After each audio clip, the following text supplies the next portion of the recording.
Welcome to day 17 coding class. Today, essentially, I want to be talking about interview that was granted, or rather a debate, all the way Shanghai, China, between two billionaires, two entrepreneurs, two tech experts, Jack Ma of Alibaba, and SpaceX Elon Musk. They discussed extensively about artificial intelligence and its effect into our world. I would want to come down home to look at it from the perspective of how many Nigerians watched, how many Africans watched, and what are we doing about it. Why Jack Ma was of the opinion that, according to him, AI is love and lots of beautiful things about artificial intelligence and how artificial intelligence the machines will never be more intelligent than man. Elon Musk tried to paint a picture of artificial intelligence having the possibility of getting out of control and artificial intelligence becoming a monster. Now, even though there are lots of good in artificial intelligence, it also has a lot of possibility of becoming a dictator. I'll quickly align myself with my hero, Elon Musk, for many reasons. Because even that China that Alibaba is talking about is from, China is doing a lot of things I would consider as very, very immoral when you talk about with the use of artificial intelligence. It's from them we had the head of the script baby. From them we are hearing about mixing humans with the genes of monkey and producing a kind of mixed breed. But in all, our job is to domesticate the knowledge of artificial intelligence in Africa, is to tell our people that, well, while the billionaires are talking, we want to see how people like Dangote, people like Femi Otedola, our ministers, our governors, can begin to invest in artificial intelligence. So when our billionaires begin to speak, they should be speaking in terms of how much have they invested on AI. Because we know definitely for sure that there are very few areas today that the robots cannot displace humans in terms of work. Alibaba talked about the educational system being jinxed and everything being taught has been like this for the past 200 years. And that everything being taught in our schools can actually be done by the robots. He talked about us going to learn things like painting, things like teamwork, things like sports, things like music. That these are the areas that the robots cannot do for now. But I'm sorry to say, we've been watching a lot of wonderful things. AI is helping to blend music, understanding beats. Through machine learning, the robots can know the kind of beats the audience would want. And then they will begin to play those beats for the people. We're in a very dangerous situation. But my major challenge why I want to domesticate this knowledge is the fact that the whole Africa is less than 1 billion, which is less than the population of India, less than the population of China. But I think my people will be worse hit. Worse hit because they don't even believe the concept. They don't even believe that robotic cars, automation, is going to be a reality. They still think they can cling on to their old jobs of driving. And I do know if Elon Musk is bringing 1 million robot taxis by next year, in the next 5 years, he should release over 20 million. And this 20 million will displace jobs. But why it will be easier for or the European, or the American man, or the Chinese man to easily swap job, because the survival skill of the 21st century will be our ability to reskill. Are people really reskillable? Maybe we need to believe that it's a negligible few that are reskillable. Is our educational system such a way that people can reskill? I doubt. You still see computer scientists being studying things like Fortran 77. In this modern era, do we have enough data scientists? Do we know that data is the future wealth? Do we have people who can code? Or is coding just something for the privileged few? We do hope to bring this knowledge down to the grassroots.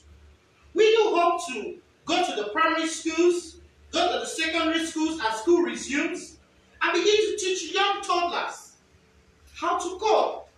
Begin to tell them that the life is changing and that the fourth industrial revolution is being powered by artificial intelligence. We ought to organize seminars and symposiums for entrepreneurs where we will try to enlighten them on the reasons why they must begin to invest on artificial intelligence. I have a plan to be in Ethiopia in October, Addis Ababa, for Afrila, the gathering of scientists, the gathering of technologies, as we discuss about the future of technology in Africa. I hope to be in the streets of Addis Ababa. I hope to talk to young people. I hope to talk to their entrepreneurs. I hope to network with many more Africans. Because except we begin to invest on artificial intelligence, I'm afraid we may be forced to seek for recolonization. Because the gap will be widening. We have come to realize that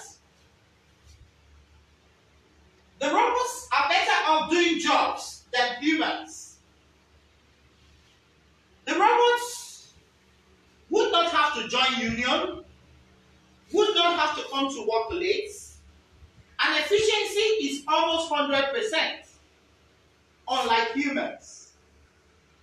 I have a strong feeling that very soon, our government in this country will be unable to pay workers their salaries.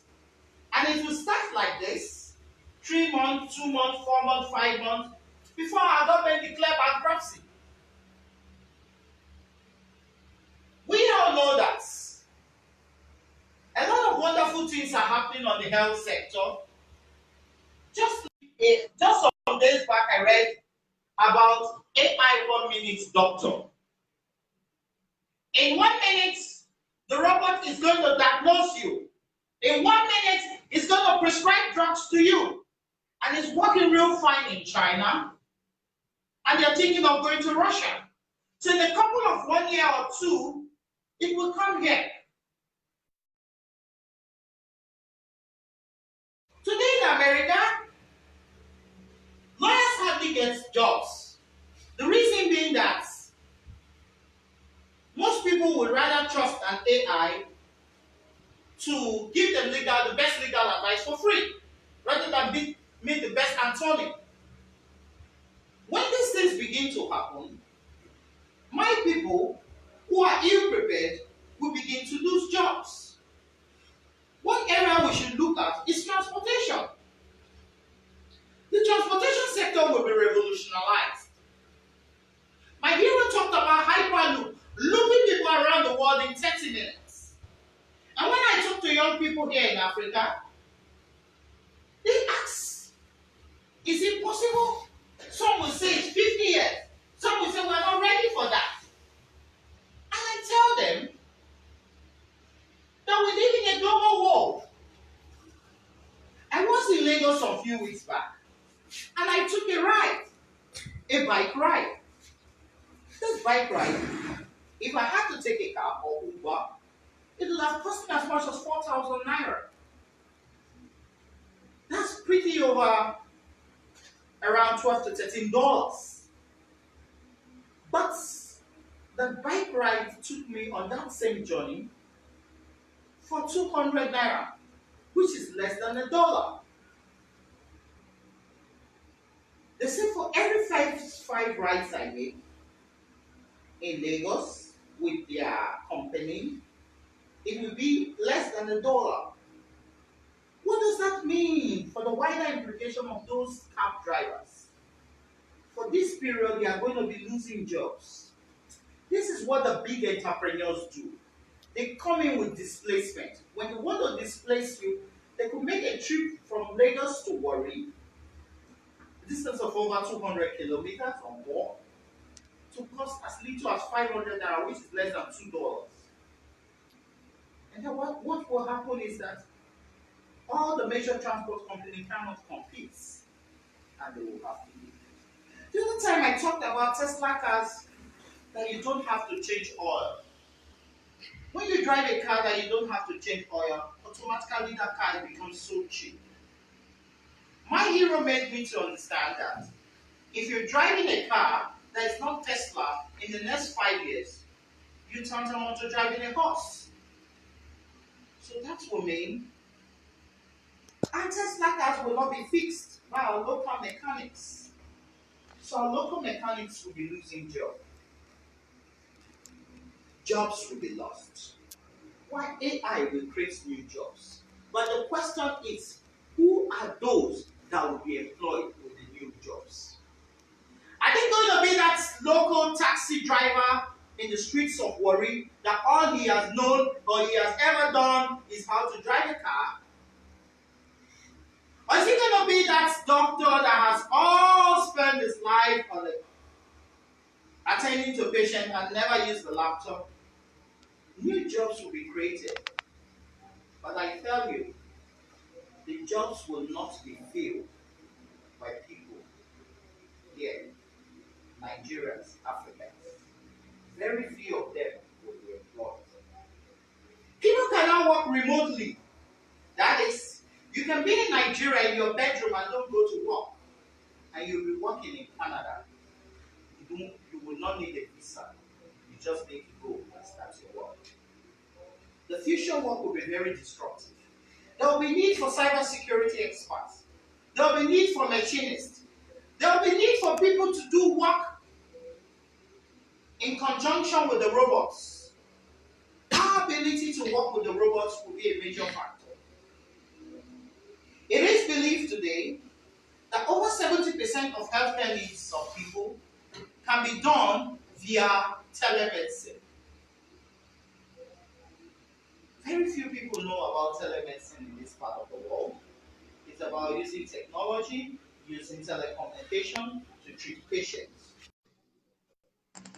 We believe that in the next couple of years, more and more, over 90 to 80 to 100% of all treatment can actually be done via the internet. In all this, where is the position of my African people? That is why I began a campaign of rejuvenation and reorientation. We want to reorientate. We want to rejuvenate young people and tell them that the future is very dynamic. Our primary focus is on people who indulge in online scam and online betting. We wanted to proffer credible alternative to them. Credible alternative like artificial intelligence, big data, Internet of Things. We want to show young people that there are credible ways of making money rather than indulging in internet scam and the betting that is all over the places. We discovered that most Nigerian graduates are unemployable. So we want to teach them new things, new techniques they can use to make money. And it is our belief that these are our food soldiers. We hope to get more. We are constrained by cash. We are constrained by technology available. We are constrained by projector. We are constrained by the fact that a lot of money is spent on data. But we believe that with the needed support, with the given support, we can actually achieve all this. My plan this fall is to go to the primaries and secondary schools and talk to them about artificial intelligence. and its monstrous change it's bringing into our world. In the nearby future, I hope to host a seminar for entrepreneurs where I talk to them on the need to begin to invest on artificial intelligence. I hope to also be in Morocco by December, Ethiopia by October, all in my bids to spread this message and set up the Elon Musk Club, a club of innovative and creative individuals like my hero, Elon Musk, who is doing a lot of wonderful things in the US and all over the world. I think our economy that is inbox driven can actually change if we think like my hero. He said that car you are rushing to buy, have you thought of what was used to produce the car? Have you thought of breaking it down and then think of making it? That was how he went about producing the SpaceX.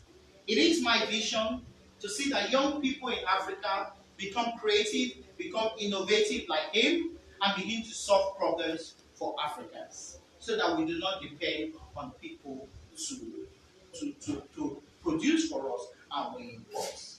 This message will keep flying. We hope that people will keep sharing our messages, share it on their timeline, share it on their groups, about a young man's vision in Africa to domesticate the knowledge of artificial intelligence among unbelieving individuals. Thank you.